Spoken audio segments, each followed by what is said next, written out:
A mensagem desta manhã tem por título Por um Prato de Lentilhas.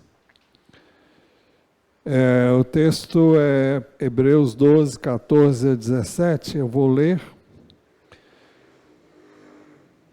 Procurem viver em paz com todos e busquem a santificação, sem a qual ninguém verá o Senhor.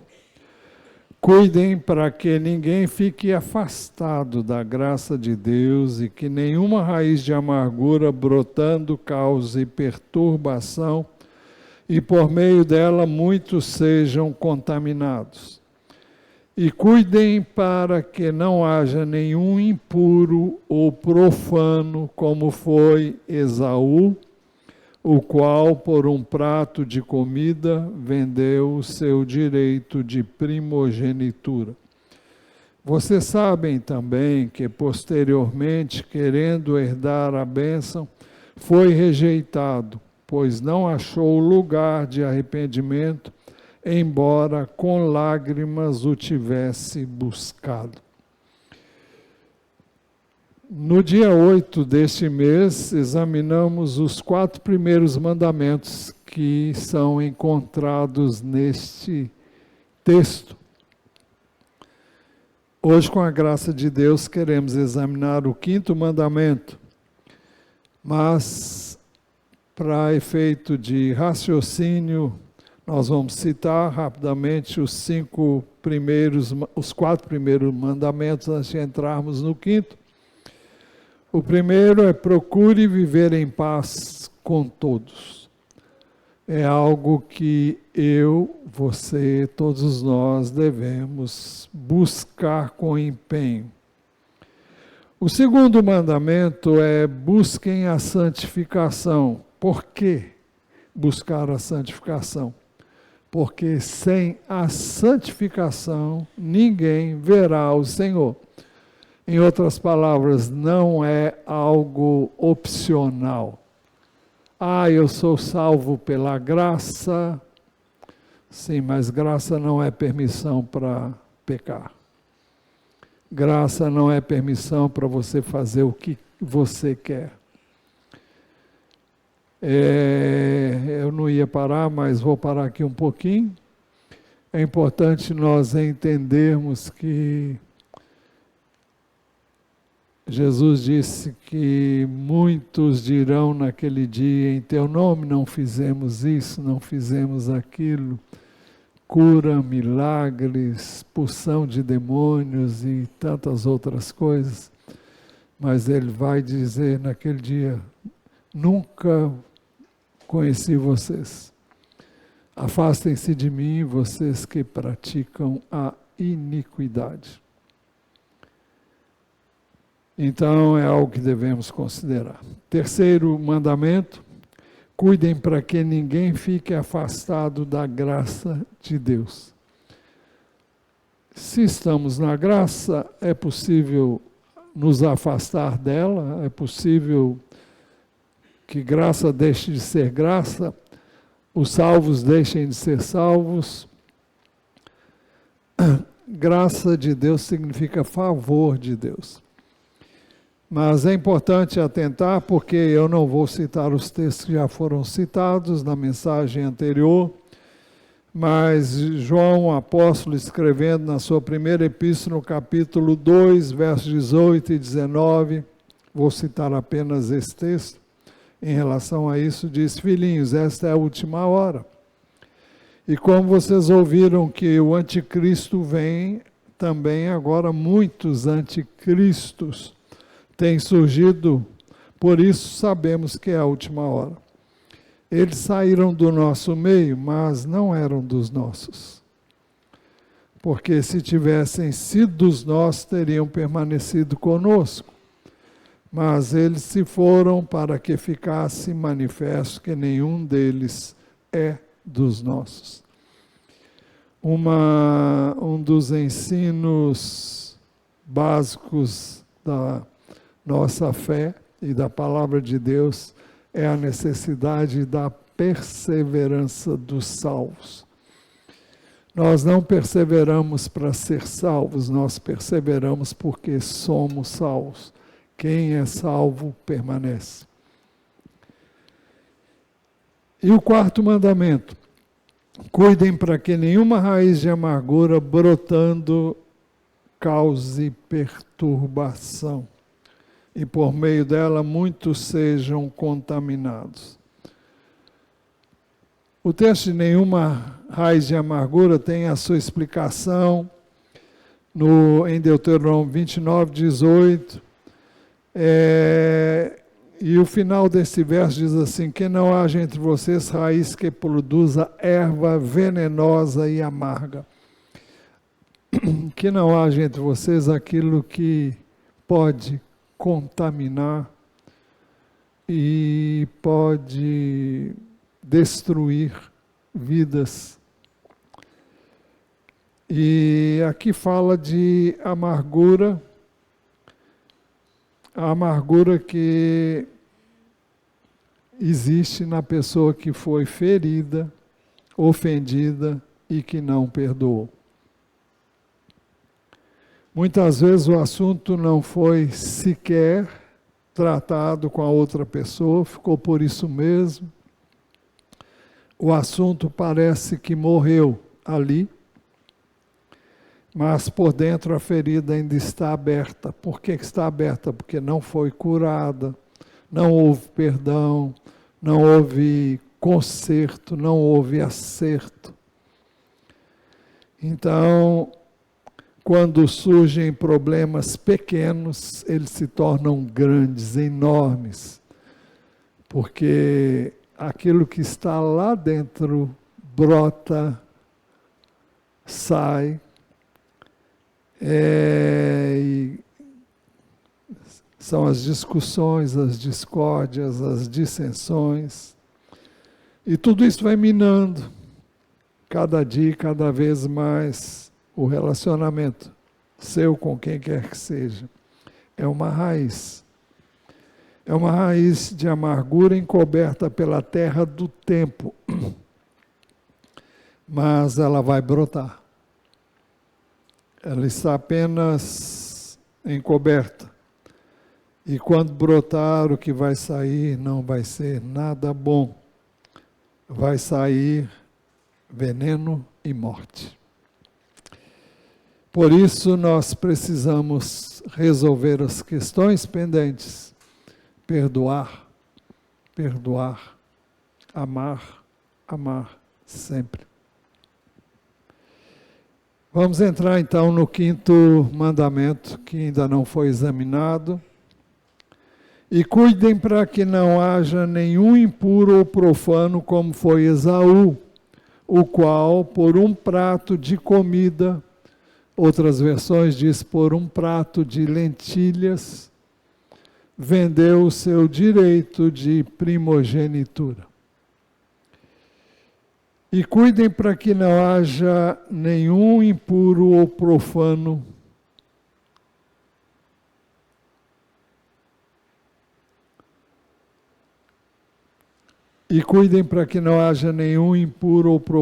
como foi Esaú.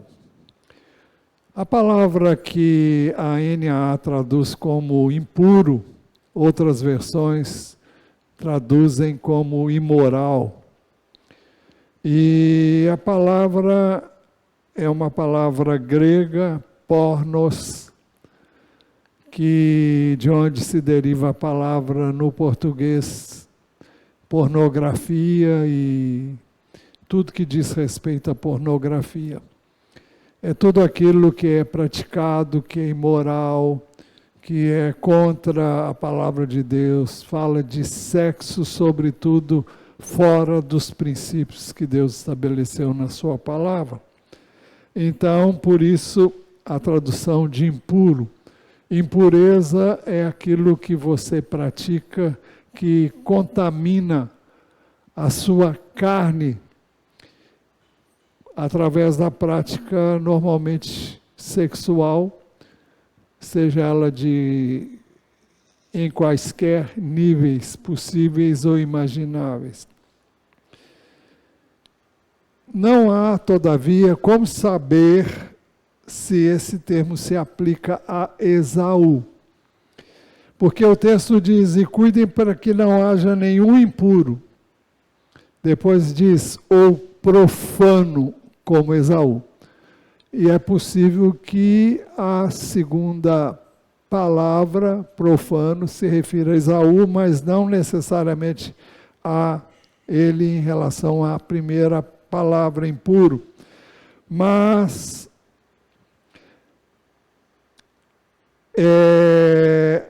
a Bíblia mostra que ele foi profano, mas não diz nada sobre impureza, sobre uma vida devassa, nem sobre imoralidade na vida de Esaú. Muito embora ele tenha se casado com mulheres cananeias, mas o Targum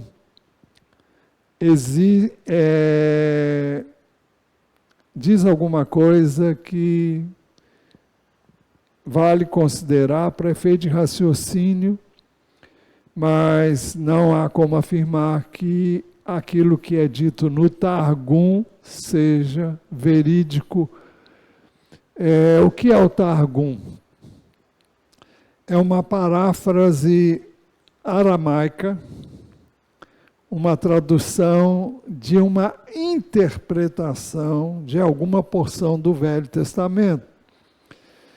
Se você olhar no Google, você vai achar assim, Targum são comentários e traduções em aramaico da Bíblia, comentários em aramaico da Bíblia, escribas e compiladas em Israel e Babilônia, porque o aramaico era a língua que se falava na Babilônia. E os judeus que ficaram lá durante 70 anos, alguns até mais, aprenderam e foram instruídos na língua aramaica. Então, são comentários, traduções de escritos e compilações em Israel e Babilônia da época do Segundo Templo até o início da Idade Média, utilizadas para facilitar o entendimento aos judeus que não falavam o hebraico, como língua mãe, e sim o aramaico. Mas o que diz o Targum sobre Esaú? O Targum diz assim, acerca de Esaú, ele cometeu idolatria.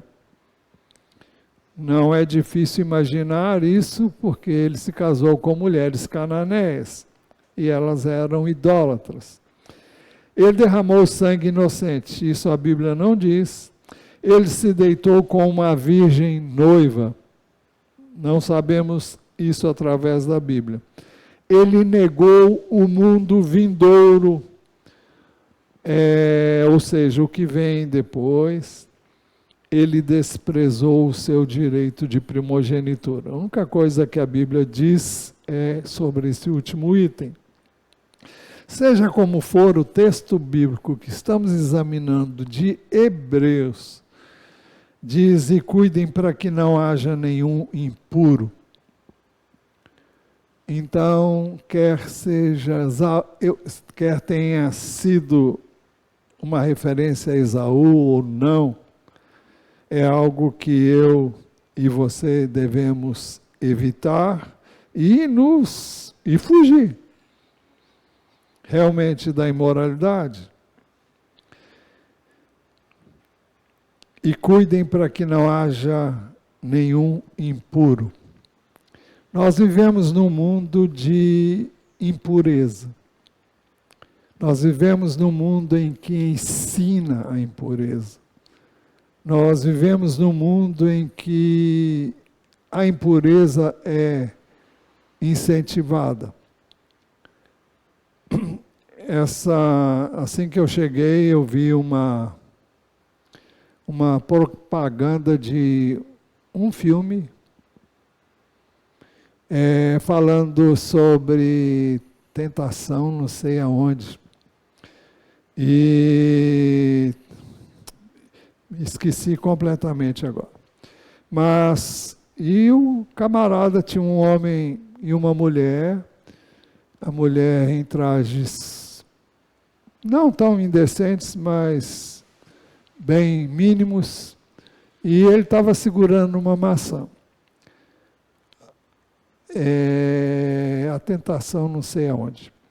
Mas o fato é que é um filme que visa levar a pessoa a assistir um filme que vai falar sobre tentação, onde a pessoa peca. E nós somos estimulados o tempo todo à prática da impureza. Aqueles que se dão à pornografia, e ela é facilmente achada hoje através da internet, caem num laço difícil depois de sair e de se libertar dele. Não é a primeira vez que falamos sobre isso, mas vale a pena trazer de volta. Se você é viciado em pornografia, peça a Deus para te libertar e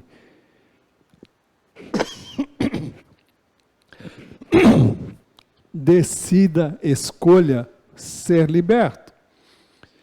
Você não pode se libertar de uma coisa que você quer continuar a fazer. E para deixar de fazer, você tem que escolher, eu não quero mais.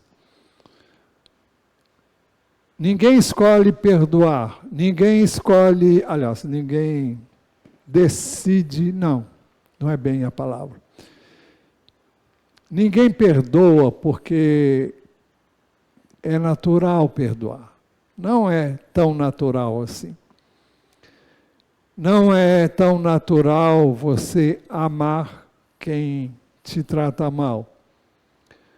Você tem que escolher amar, você tem que escolher perdoar, mesmo que não sinta. Você tem que escolher não praticar a pornografia, mesmo que você sinta-se atraído por ela. Mas você diz, eu não quero, Senhor, mas não tenho forças.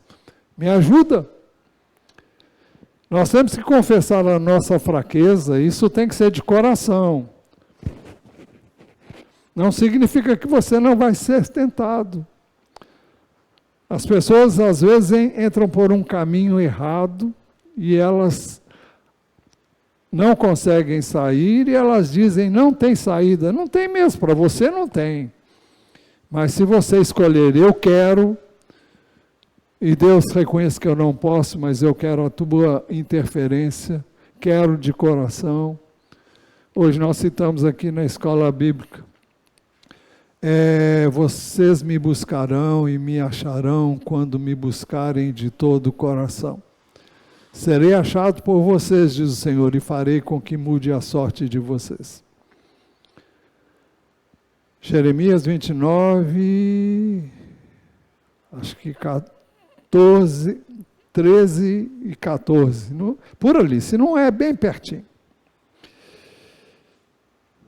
Mas o texto bíblico diz ainda, e cuidem para que... Bom, antes de terminar o assunto da impureza, convém dizer que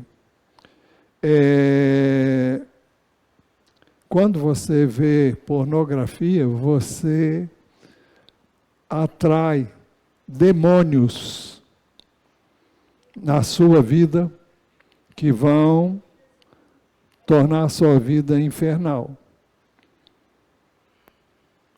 E vai ser uma derrubada e uma derrocada total. Não sei nem se essa palavra hoje existe ainda. Existe sim, mas eu não sei se ela é usada. Fala de derrota mesmo, de você ir lá para o brejo mesmo. Mas, voltando ao texto.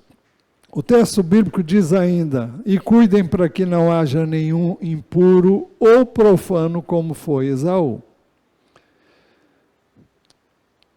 profano. A Bíblia diz que ele foi profano. E isso nós temos base em fatos que são descritos no primeiro livro da Bíblia. O que é profanar? Profanar é tornar vulgar, comum, o que Deus prezou, o que Deus separou e santificou. Vamos usar um exemplo aqui. Muitas pessoas, ao celebrarem a ceia, elas entendem que aquela orientação para que cada um examine-se a si mesmo e coma do pão e beba do cálice, esse exame de si mesmo é para ver, será que eu estou em pecado? Olha, se você está em pecado, não é só quando vai celebrar a ceia ou vai participar da ceia que você deve confessar o pecado. Mas ali está falando de participar da ceia de forma vulgar, de forma comum, como se fosse uma coisa banal, sem importância. Quando Jesus instituiu a ceia, foi para que nós nos lembrássemos sempre dele, quando comêssemos o pão e tomássemos o vinho. E então é o seguinte, é participar da ceia sem estar ligado no que representa participar da ceia. É não valorizar a ceia do Senhor, é não se ligar no que você está fazendo. É fazer de maneira, hoje é dia de ceia, tá bom. Você não está nem aí para o que Jesus fez na cruz.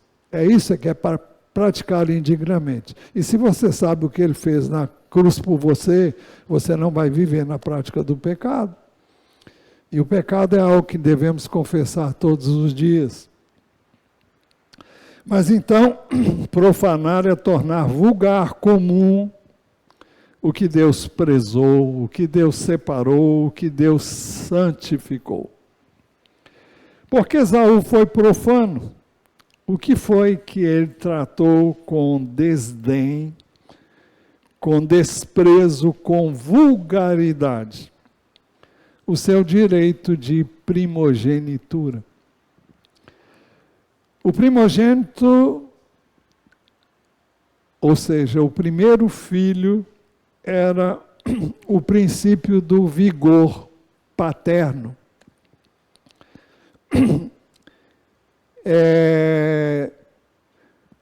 Quando Jacó reuniu os seus filhos, ele pressentiu e ele percebeu que estava prestes a deixar essa terra para estar com o Senhor. Então ele reuniu todos os filhos e ele proferiu algumas palavras de bênção, e outras nem tanto, como foi o caso de Rúben, seu filho primogênito. Ele tirou o direito de Rúben de primogenitura, justamente porque ele foi impuro, ele praticou a imoralidade. Como nós vamos ver em Gênesis capítulo 49, versos 3 e 4. Ali ficou faltando o 4, mas diz assim: Rúben, você é meu primogênito, minha força e as primícias do meu vigor, o mais excelente em dignidade e o mais excelente em poder. É isso que era atribuído àquele que era o primogênito. Impetuoso como a águia. Agora veja o que diz depois: você não será mais o mais excelente, porque você subiu ao leito de seu pai e o profanou. Você profanou a minha cama. ele se deitou com uma das concubinas de Jacó, e não vale aqui dizer se está certo ou errado. Isso foi regulado depois, a lei veio a existir depois. E o fato de haver a prática de... Os irmãos sabem o que aconteceu com Abraão. Sara não tinha filhos e falou, olha, eu vou dar a você a minha serva, Agar, para que você tenha filhos com ela e eu possa ter esses filhos nos braços. Foi a maior bobagem que ela fez na vida, né? Todo mundo sabe disso. Mas era comum naquela época, e a lei não existia, embora depois Jesus vai nos dizer muito mais tarde que não foi isso que Deus planejou, né? Mas isso aí é outro assunto. Então Rubens se deitou com uma concubina de seu pai, uma serva de, se não me engano, é de Lia, não tenho certeza não. Ou, eu não sei, não me lembro agora porque eu não me atinei para isso. O texto diz, você não será o mais excelente. O mais excelente era o primogênito, porque subiu ao leito de seu pai e o profanou, e o contaminou. Você profanou a minha cama. Em Deuteronômio 21, versos 15 a 17, ali está 15 só, falha minha, diz assim, se um homem tiver duas mulheres, o texto não quer dizer que isso era permitido. Jesus deixou claro que, por exemplo, no caso do divórcio, ele disse que, porque Moisés determinou o divórcio. A Bíblia diz, olha, Jesus disse, olha, não foi assim desde o princípio. Por isso o homem deixa seu pai e sua mãe, se unem à sua mulher, tornando-se os dois uma só carne. Então não foi isso o plano de Deus. Mas, então o divórcio veio para regular uma situação existente. E ele diz, por causa da dureza do coração de vocês é que o divórcio existe. Então, não é uma coisa que Deus quer, que autoriza, mas é algo que veio a ser regulado naqueles que são duros de coração, aqueles que se recusam a resolverem a situação de outro modo.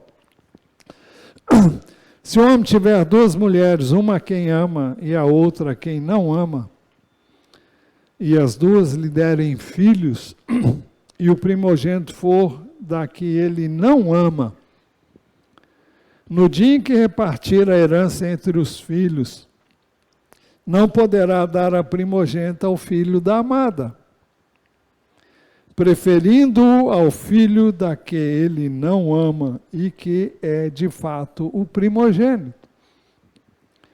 Pelo contrário, deve reconhecer por primogênito o filho da mulher que ele não ama, dando-lhe dobrada porção de tudo que possuir, porque aquele é o primogênito do seu vigor. O direito de primogenitura é dele. Foi isso que Esaú desprezou. Era um privilégio enorme o de filho primogênito. O primogênito era a autoridade na casa do pai, na ausência deste, ou falecimento dele. Nós sabemos da história de Rebeca. Abraão enviou um servo cujo nome não é mencionado. Isso é registrado no capítulo 24 de Gênesis, e mandou que ele buscasse na casa da sua parentela uma mulher para seu filho Isaque, porque não queria que...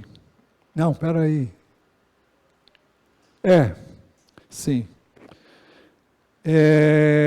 Queria que ele tomasse por esposa alguém da sua parentela e não o pessoal que vivia lá na terra dos cananeus. A história é longa, muito bonita, mas no verso 55 diz assim, ele chegou e fez o que ele pediu a Deus, Deus o orientou, e ele chegou à casa daquela que veio a ser sua esposa depois, Rebeca. E diz assim o texto, verso 55, mas o irmão, é o irmão de Rebeca, o nome dele é Labão, e a mãe da moça disseram, deixe que ela fique conosco mais alguns dias, pelo menos 10, e depois poderá ir. Ele, porém, lhes disse, não me detenham, quem está falando aqui é o servo de Abraão, pois o Senhor me tem levado a bom termo na jornada, deixe que eu volte ao meu Senhor, se referindo a Abraão.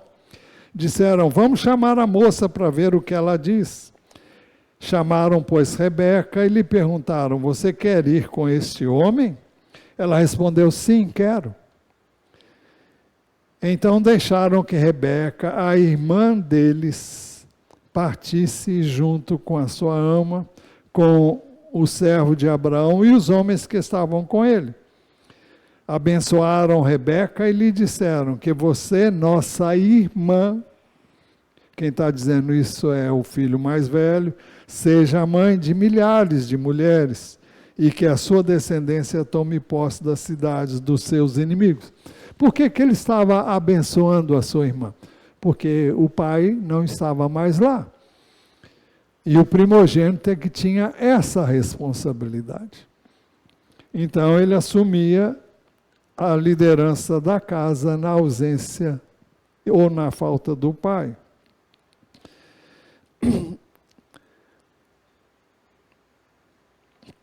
O primogênito, então, era o segundo em autoridade na presença do pai e possuía vários direitos de tratamento especial e de herança superior. Herdava o dobro dos demais. Um trecho significativo é que Eliseu faz um pedido a Elias. Elias, todos sabem, foi arrebatado aos céus sem passar pela morte. Até onde eu saiba e entenda, foram as duas únicas pessoas que não passaram pela morte. Um foi Enoque, que foi trasladado para não ver a morte, e Elias, que subiu aos céus num redemoinho. Mas o texto diz assim, quando eles tinham passado o Jordão, Elias disse a Eliseu, diga o que você quer que eu faça por você, antes que eu seja levado embora. Eliseu disse, quero receber por herança, porção dobrada do seu espírito. Não era o espírito de Elias, mas era o espírito de Deus que estava em Elias. É por isso que mais tarde a Bíblia diz que João Batista viria no poder, no espírito e poder de Elias, com o mesmo espírito. E a Bíblia diz que ele foi cheio do espírito desde o ventre, se referindo a João.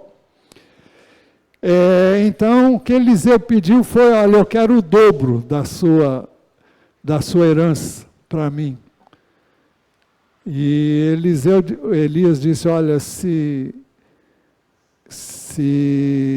quando eu for levado, o manto ficar aí, eu não sei exatamente o que é, porque eu também não me apeguei a isso. O fato é que Eliseu herdou a porção dobrada do que Elias tinha do Espírito de Deus. Isso era maravilhoso. Os irmãos imaginem, Elias era um homem de poder indescritível. E Eliseu pediu o dobro. E ele recebeu. Um parêntese ainda. Jesus é chamado de primogênito em Romanos 8:29. Pois aqueles que Deus de antemão conheceu, ele também predestinou para serem conformes à imagem de seu Filho, a fim de que ele seja o primogênito entre muitos irmãos. O plano de Deus é que nós sejamos semelhantes a Jesus. E é isso que o texto está dizendo. Ele também os predestinou para serem conformes à imagem de seu Filho, a fim de que ele seja o primogênito entre muitos irmãos. É esse o nosso destino, o destino dos filhos de Deus. E a Bíblia diz que Jesus nos chama de irmãos. Então, Jesus é o primogênito. E o primogênito é o primogênito.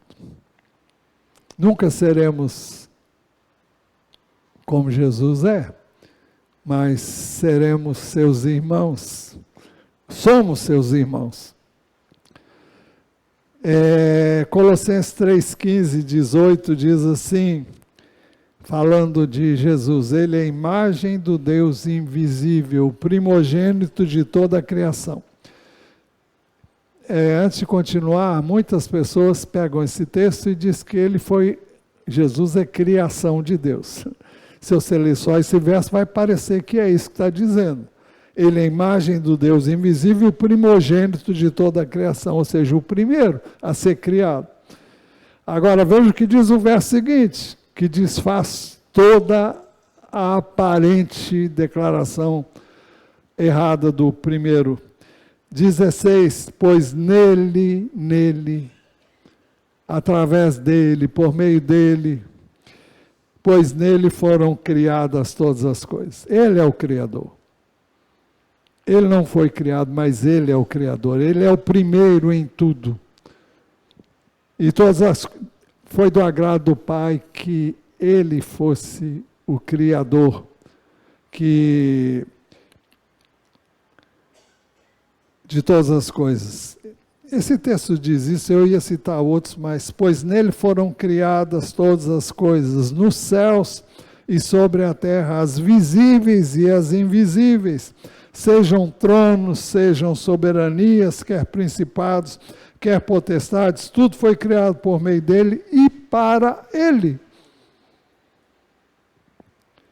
Ele é antes de todas as coisas. Nele tudo subsiste. Ele é a cabeça do corpo, que é a igreja. Ele é o princípio, o primogênito dentre os mortos, ou seja, o primeiro que morreu no corpo que nós temos e ressuscitou para não mais morrer. Ele é o primeiro. E aquilo que aconteceu com ele vai acontecer conosco. Para ter a primazia em todas as coisas. E Apocalipse 1:5 diz, e da parte de Jesus Cristo, a fiel testemunha, o primogênito dos mortos e o soberano dos reis da terra. Por que eu estou citando Jesus? Porque é para que nós entendamos o que era e o que é o direito de primogenitura ensinado nas Escrituras do Velho Testamento e que é usado e aplicado em relação a Jesus Cristo. Pois bem, como primogênito, Esaú era o herdeiro direto das promessas que Deus havia feito a Abraão e a Isaque. Por isso que descendente de Isaque. Tudo isso Deus havia dado a Esaú, por ser o filho primogênito, mas ele o desprezou. desprezou todas essas coisas. E cuidem para que não haja nenhum impuro ou profano, como foi Esaú, o qual por um prato de comida vendeu o seu direito de primogenitura. A história é narrada em Gênesis 25, 29 a 34. A história toda não, mas o que queremos destacar. O texto diz assim, verso 29, Gênesis 25, 29 a 34. Jacó tinha feito um ensopado, enquanto Jacó havia feito um ensopado quando Esaú, exausto, veio do campo. E lhe disse, por favor, me deixe comer um pouco da coisa vermelha. Essa coisa vermelha aí, pois estou exausto. Veja o que ele diz, por favor, me deixe comer um pouco da coisa vermelha. Essa coisa vermelha aí, era um prato de lentilhas, pois estou exausto. Por isso lhe deram o nome de Edom. Ele é chamado de Edom por causa do prato de lentilhas vermelho. Um ensopado, como diz o verso 29. Jacó respondeu, primeiro, me venda o seu direito de primogenitura. Ele respondeu, estou morrendo de fome, de que me vale o direito de primogenitura? A minha fome é mais importante do que o meu direito de primogenitura, ou seja, não estou nem aí para isso. Eu quero é comer. Eu quero é satisfazer a necessidade da minha carne. Então Jacó disse, primeiro jure. Esaú jurou e vendeu o seu direito de primogenitura a Jacó. E Jacó deu a Esaú o pão e o ensopado de lentilhas. Ele comeu e bebeu. Levantou-se e saiu. Assim Esaú desprezou o seu direito de primogenitura.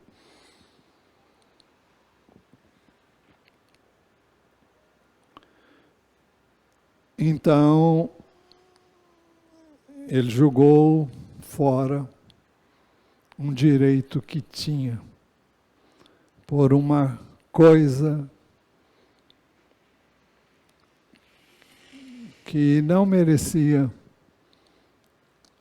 essa troca. Então, vale fazer a pergunta, o que você tem trocado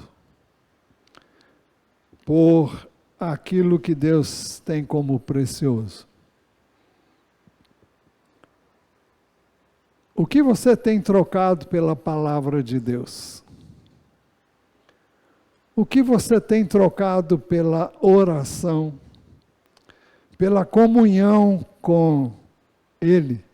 O noivo, nós falamos muito sobre o noivo durante o período de 40 dias de jejum e oração. O que você tem trocado pela comunhão com a igreja? A igreja é a igreja do Senhor Jesus. Foi a instituição dele. A palavra é a palavra de Deus. A oração, Deus está atento àquele que fala com ele em espírito e em verdade. O que você tem trocado pela vontade de Deus expressa na palavra? O que você tem trocado pelos princípios estabelecidos por Deus? O que você tem trocado pelo chamado que Deus tem para você, para servi-lo? O que tem sido mais importante para você do que ouvir e obedecer a Deus. O que tem ocupado mais, o que tem mais importância na sua vida? O celular? Basta você examinar aqui. Eu confesso, não faço esse exame, mas eu acho que tem como você saber quanto tempo você gastou na internet. Tem ou não tem? Tem. Então veja quanto tempo você tem gasto na internet. Todos nós usamos a internet. E agora, para que você tem usado a internet? Quanto tempo que importância tem as redes sociais na sua vida?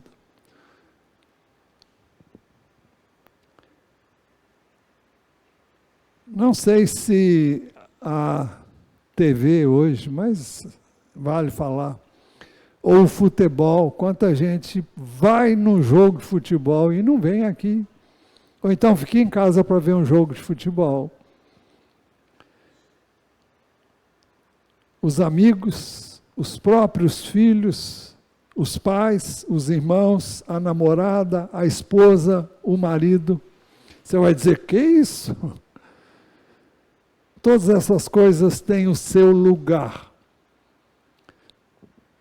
têm o seu valor na sua hora e tem a sua importância. Não há menosprezo a nenhuma dessas coisas, especialmente os relacionamentos que mencionamos aqui. Mas nada pode ocupar o lugar, o valor e a importância que o Senhor dá aos valores espirituais eternos. Aquilo que Deus estabeleceu na sua palavra como mais importante. A palavra, Jesus nos ensinou que devemos buscar primeiro o seu reino e a sua justiça, e todas as demais coisas nos serão acrescentadas. Você tem trocado a palavra de Deus, a vontade de Deus, pelos prazeres mundanos, uma vida de pecado? Ah, é um pecadozinho de estimação que eu tenho. Legal, legal coisa nenhuma. Esse pecadinho de estimação pode te levar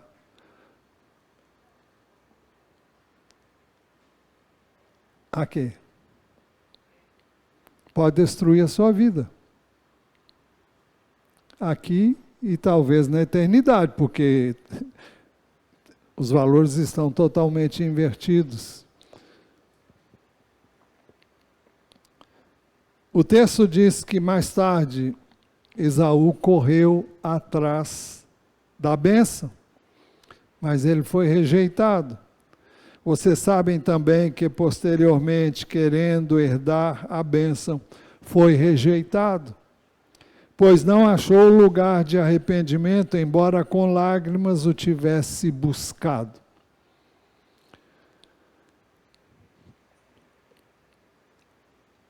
Eu não quero questionar a maneira como Jacó obteve o seu direito de primogenitura.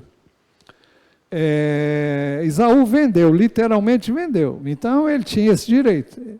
Parece que o pai não ficou sabendo disso. A mãe tinha tido uma revelação de Deus, porque havia duas crianças no ventre dela, Jacó e Esaú, e parecia que eles estavam brigando dentro do ventre dela. Ela consultou o Senhor, perguntou, o que está acontecendo? Então o Senhor disse que havia duas nações ali dentro. E aquilo era prenúncio de uma guerra que não teria fim. E ali o Senhor disse para ela que o mais novo, que o mais velho serviria ao mais novo. Ela tomou as providências para que isso fosse feito. E não cabe a mim entrar em detalhes e questionar como aconteceu, mas o fato é que Jacó pegou a bênção. Gênesis 27, 30 a 34 diz assim: e aconteceu que depois que Isaque abençoou Jacó, e este tinha acabado de sair da presença de seu pai, chegou Esaú, seu irmão, vindo da sua caçada. Ele também fez uma comida saborosa e a levou ao seu pai. Só que Jacó já tinha ido na frente dele e havia feito a mesma coisa. E lhe disse: levante-se, meu pai, e coma da caça de seu filho, para que o Senhor me abençoe. Então Isaque, o pai dele, perguntou: quem é você? Ele respondeu: sou seu filho, seu primogênito, sou Esaú. Ele não tinha vendido? Isaque estremeceu, sentindo uma violenta comoção, e disse: mas então quem foi aquele que apanhou a caça e trouxe para mim? Eu comi tudo antes que você chegasse e o abençoei. Agora veja o que ele disse: e ele será abençoado. Eu o abençoei e ele será abençoado. A bênção do Pai era a bênção de Deus. Eu o abençoei e ele será abençoado. Ao ouvir tais palavras de seu pai, Esaú deu um grito cheio de amargura e disse: abençoe também a mim, meu pai. O pai vai abençoar o filho, mas uma bênção totalmente estranha. Não chegou a ser uma maldição, mas a bênção dele não foi igual a de Jacó de jeito nenhum. Esaú chorou, esperneou, lamentou, implorou a bênção, mas ela já fora dada ao seu irmão Jacó, para quem ele havia vendido por um prato de lentilhas a sua primogenitura. E não teve mais jeito. Vocês sabem, diz Hebreus 2,17, também que posteriormente, querendo herdar a bênção, foi rejeitado, pois não achou lugar de arrependimento, embora com lágrimas o tivesse buscado. Ele não encontrou espaço para mudar essa situação. Não sabemos se houve arrependimento genuíno. Ele não encontrou espaço para o arrependimento que ele parece ter manifestado. Tanto não estava arrependido que ele decidiu que ia matar o irmão. Não o fez. E depois houve reconciliação entre eles. Mas ele foi para o seu canto e Jacó foi para o dele, quando o irmão retornou lá de Padã Arã, onde ele foi buscar esposa para si mesmo também. Conclusão: há certas coisas que são irrecuperáveis. Acontecem uma única vez e você não pode perder a oportunidade. Você não sabe se terá outra. Você não sabe se vai haver outra oportunidade. O pastor Moisés, eu me correspondo com ele, ele manda mensagens para mim com frequência. E ele conta que uma vez esteve internado no CTI durante, não lembro se fosse 55 dias mais ou menos.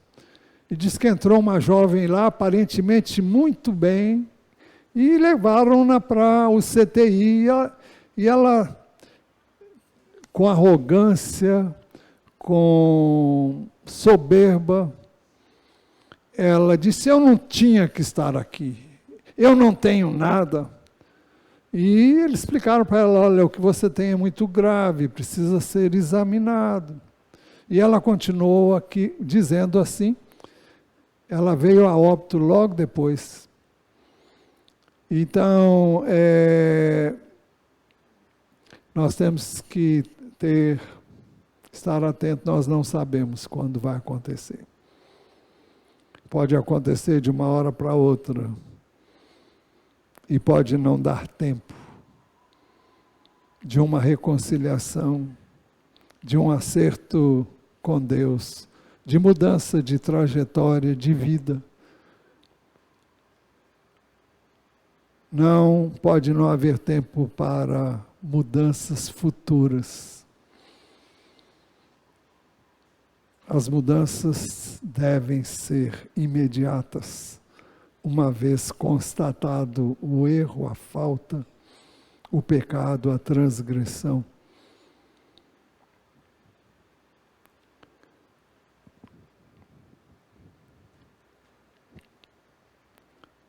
Há certas decisões que, uma vez tomadas, não tem volta.